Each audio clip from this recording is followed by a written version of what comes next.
पहिला हामीहरू नि यसरी काम गरेर गलेर हिँडेको बेलामा भिडियो बनाएको थियौँ। के छ निसार फेरि आएछ को निसा? हेट उयो हो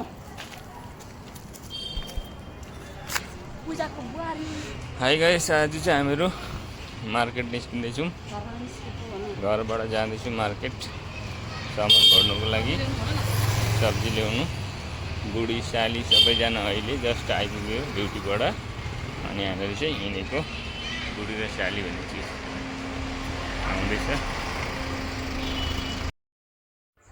हामीहरू यति बेला चाहिँ मलमा पुग्यौँ। जस्ट पुगेर मलको साली मलको बुढी भन्दै साली बुढीहरूलाई जिस्काउने थियो। केएफसी खानु नजाने भनेर चाहिँ अति जिद्दी गर्दै थियो। अनि केएफसीमा गएर हल्का खाइयो पियो अनि सब्जीहरू किनेर चाहिँ आइयो। मलको साली हो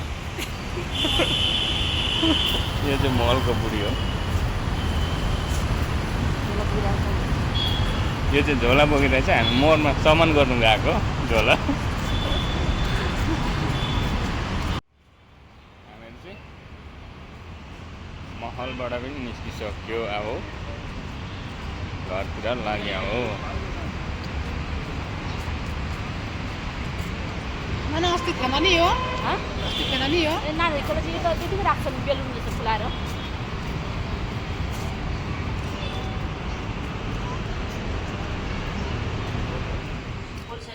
सब्जी किनेर चाहिँ हामीहरू घरमा फाइनली आइपुगेर चाहिँ यसरी सब्जीहरू अपलोड गर्दै अनलोड गर्दैछ बुढियाले ब्लग भनेको।